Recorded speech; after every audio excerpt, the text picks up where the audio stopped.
Morning everyone. Today we'll discuss about the application of inductive effect. पिछले class में inductive effect का application के तहत मैंने एसिडिक स्ट्रेंथ की बात करी थी। आज इंडक्टिव इफेक्ट बेसिक स्ट्रेंथ को कैसे प्रभावित करती है इस पर हम लोग डिस्कस करेंगे। तो let us move for the application of inductive effect in basic strength. तो आइए एप्लीकेशन की बात कर रहे हैं हम लोग। एप्लीकेशन ऑफ इंडक्टिव इफेक्ट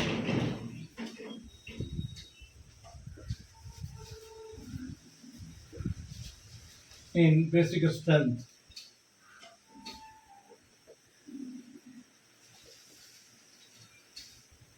तो बेसिक स्ट्रेंथ की बात करते हैं तो basic strength is given by KV value, और ये KV value lone pair of electron देने की कैपेबिलिटी पर डिपेंड करता है। कोई बेस जितना आसानी से लोन पेयर प्रोवाइड कर सकता है वो उतना ही ज़्यादा बेसिक होता है, उतना ही ज़्यादा उसका केवी वैल्यू होता है।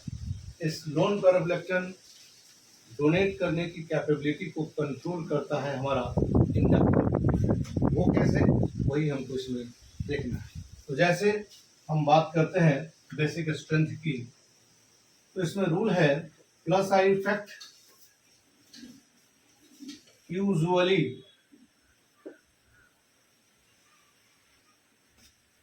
Increases basic strength.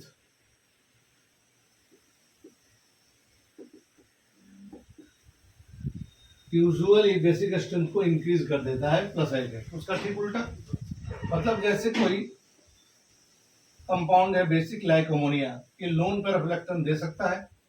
Loan pair of electron देने की टेंडेंसी को बेसिक नेचर कहते हैं, और इसके कैपेबिलिटी को बेसिक स्ट्रेंथ कहते हैं, and is given bye KB value, है ना। तो इसके बेसिक स्ट्रेंथ पर इंडक्टिव इफेक्ट का क्या है रोल, वही देखना है। तो जरा सोचिए, हमारे पास प्लस आई इफेक्ट की बात हम कर रहे हैं। इसमें अगर कोई प्लस आई इफेक्ट लगा हो, इलेक्ट्रॉन देने वाला ग्रुप लगा हुआ हो, तो यहाँ इलेक्ट्रॉन डेंसिटी का वैल्यू बढ़ जाएगा, तो देने की प्रोबेबिलिटी बढ़ जाएगी। इसलिए कहता है plus I effect usually increases basic strength. इस बात को एग्जांपल से और बेहतर समझ सकते हो। जैसे आपके पास अमोनिया है, नाइट्रोजन के पास लोन पेयर ऑफ इलेक्ट्रॉन है, और इसके कंपैरिजन में मिथाइल एमीन है। इन दोनों के बेसिक स्ट्रेंथ को कंपेयर करने की बात है। तो यहाँ प्लस आई इफेक्ट लगा हुआ है, तो प्लस आई इफेक्ट के कारण इस नाइट्रोजन पर इलेक्ट्रॉन डेंसिटी का वैल्यू इसके तुलना में ज्यादा होगा, तो देने की प्रोबेबिलिटी भी ज्यादा होगी। इसीलिए मिथाइल एमीन का बेसिक स्ट्रेंथ अमीनो अमोनिया से ज्यादा हुआ करता है। ठीक है। ठीक इसी प्रकार एक मिथाइल ग्रुप और लगा दिया जाए तो बेसिक स्ट्रेंथ क्या होगा, और भी बढ़ जाएगा। ठीक है। तो जैसे जैसे प्लस आई इफेक्ट बढ़ता जाएगा, बेसिक स्ट्रेंथ भी क्या होगा, ग्रेजुअली इंक्रीज करता चला जाएगा। ठीक ना। फिर 3 मिथाइल ग्रुप लगा देंगे तो बात बदल जाएगी एस्टेरिक फैक्टर के कारण। तो बात हम अगले क्लास में डिस्कस करेंगे।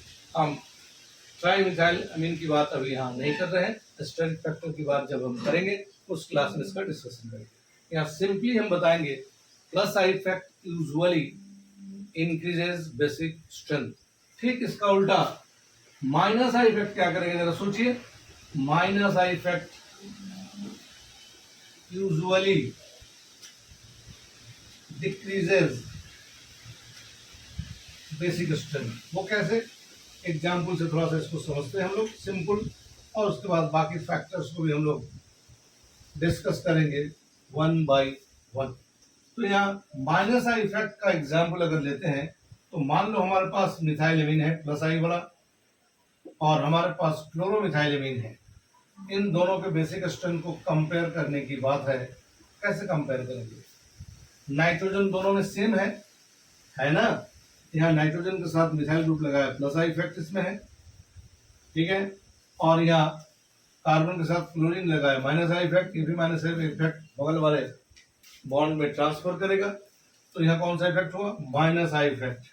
तो आपके पास रूल क्या है, प्लस आई से बढ़ेगा और माइनस आई से घट जाएगा। यहाँ लोन पेयर को ये खींच रहा है, तो लोन पेयर देने की प्रोबेबिलिटी यहाँ कम हो जाएगी।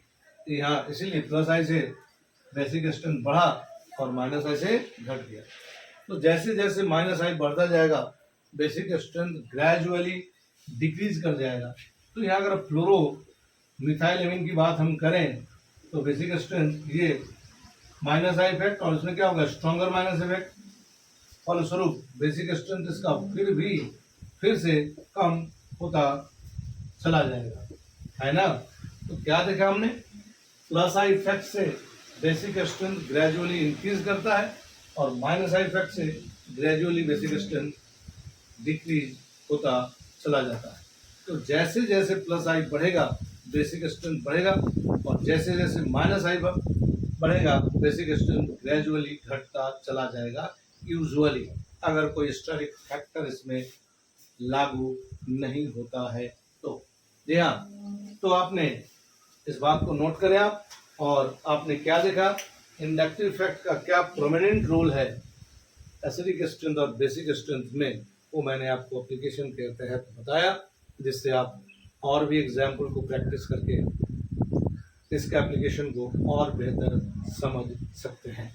तो इलेक्ट्रॉनिक डिस्प्लेसमेंट का एक पहला टॉपिक इंडक्टिव इफेक्ट आपका यहाँ खत्म होता है।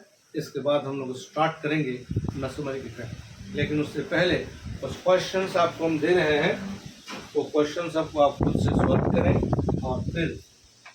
तो एप्लीकेशन तो मैंने आपको बता दिया इंडक्टिव इफेक्ट का क्या एप्लीकेशन होगा और कैसे एसिडिक स्ट्रेंथ और बेसिक स्ट्रेंथ को आप कंपेयर कर पाओगे। अब कुछ क्वेश्चंस आपको हम दे रहे हैं, वो थोड़ा करिएगा तो शायद आप इंडक्टिव इफेक्ट और उसके एप्लीकेशन को और भी बेहतर ढंग से समझ पाओगे। तो मैं कुछ एग्जाम्पल दे रहा हूँ, उसको आप कर लेना, आपको इंडक्टिव इफेक्ट समझने में, इसके एप्लीकेशन को समझने में काफ़ी सहूलियत होगी। तो क्वेश्चन है ये आपके लिए, अरेंज द एसिडिक स्ट्रेंथ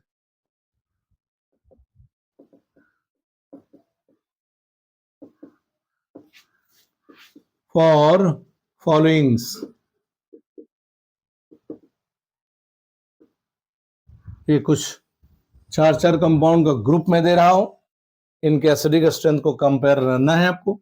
जैसे आपके पास है formic acid, acetic acid, propanoic acid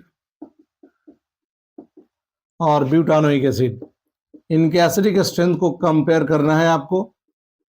आप क्या कर पाते हैं, कैसे अप्लाई करते हैं, ये हमको देखना है। दूसरा एग्जाम्पल आपके लिए ये रहा, एसिटिक एसिड,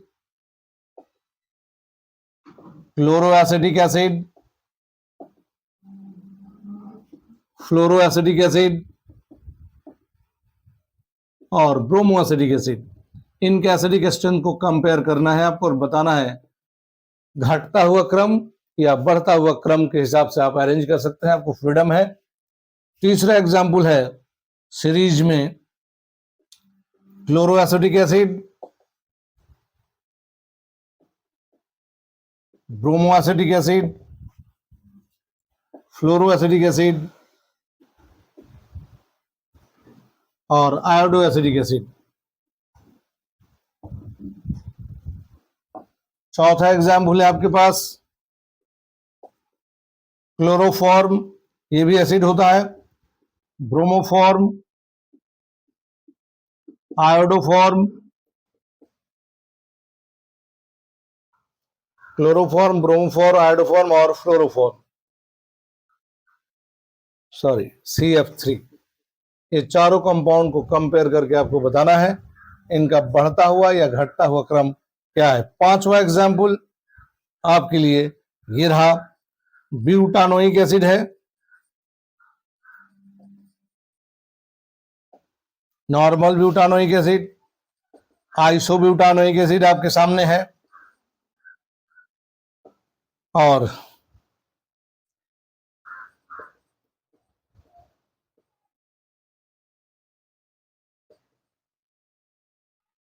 एक दो तीन चार, ये तीन ही सीरीज इसमें मैं दे रहा हूं।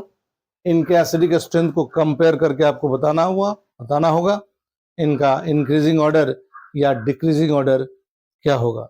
इसको आप नोट करें और फिर इसी तरह का 5 कंपाउंड का सीरीज मैं बेसिक स्ट्रेंथ कंपेयर करने के बारे में भी प्लेस कर रहा हूं, तो इसको नोट इट डाउन फास्ट। और उसके बाद फिर हम ये तो सेम कंपाउंड हो गया। एक minute, normal butanoic acid, isobutanoic acid, दो ही रहने दीजिए इसमें, इनको कंपेयर करें, वो सेम कंपाउंड हो गया था। ये 5 एग्जाम्पल आपके सामने हैं। इनके बढ़ता हुआ क्रम या घटता हुआ क्रम में एसिडिक स्ट्रेंथ को कंपेयर करने की बात है।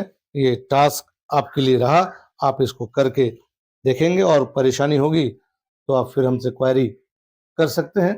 क्वेरी करने के लिए मैं आपको नंबर प्रोवाइड कर रहा हूँ व्हाट्सएप में, ये नंबर आप करके आप कांटेक्ट कर सकते हैं। वो परेशानी होगी वो मैं आपको शॉर्ट आउट कर दूंगा। तो फिर मैं इसके बाद बताऊं basic strength, arrange the basic strength for following. अब बेसिक स्ट्रेंथ का कुछ क्वेश्चंस मैं आपके सामने प्लेस कर रहा हूं, उनको करके आपको देखना है, तो ये थोड़ा सा आपको प्रैक्टिस हो जाएगा। इसके अलावा बुक से भी आप करेंगे। हम सिंपल लेवल के क्वेश्चन को प्लेस किया है, इसके बाद एडवांस लेवल के क्वेश्चन की बात करेंगे हम लोग। ये सिंपल लेवल है, एकदम सिंपल लेवल, आसान से आसान क्वेश्चन सब हमने दिया है। और इसके बाद एडवांस लेवल के क्वेश्चन को भी हम लोग करेंगे अगले क्लास में। तो अब बेसिक स्ट्रेंथ की बात हो रही है, तो 5 एग्जाम्पल फिर मैं प्लेस कर रहा हूं, इसको आपको करना है। अमोनिया है पहला एग्जाम्पल, दूसरा है मिथाइलेमिन, तीसरा है डाइमिथाइलेमिन, तीन का सीरीज में दे रहा हूं। दूसरा एग्जाम्पल अमोनिया है, क्लोरोमिथाइलेमिन है, और उसके बाद फ्लोरोमिथाइलेमिन है, इनको कंपेयर करना है। तीसरा एग्जाम्पल है अमोनिया, क्लोरोअमीन, फ्लोरोअमीन और ब्रोमोमिथाइलेमिन। चौथा एग्जाम्पल आपके लिए ये रहा। इंडक्टिव इफेक्ट डिस्टेंस पर भी डिपेंड करता है। 1 क्लोरोमिथाइल इथाइलेमिन, 2 क्लोरोमिथाइलेमिन इथाइलेमिन और उसके बाद 2 फ्लोरो और ये 1 फ्लोरो इथाइलेमिन, इन तीनों को कंपेयर करना है। ये 4 एग्जाम्पल है आपके लिए, उसमें 5 एग्जाम्पल था, इसमें 4 एग्जाम्पल है, और इनको करके आपको संतुष्ट हो लेना है। अगर इसको सही कर पा रहे हैं तो आपका बेसिक कंप्लीट हुआ। इंडक्टिव इफेक्ट का एप्लीकेशन का बेसिक लेवल के क्वेश्चन आप कर पाएंगे। तो आपने देखा इंडक्टिव इफेक्ट एसिडिक स्ट्रेंथ और बेसिक स्ट्रेंथ को कैसे प्रभावित करती है और उसका सॉल्यूशन हम कैसे निकालेंगे। अगले एपिसोड में आपको हम एडवांस लेवल का क्वेश्चन सबको बताएंगे और उसके बाद मेसोमेरिक इफेक्ट और हाइपर कंजुगेशन की बात भी हम करेंगे। Thank you.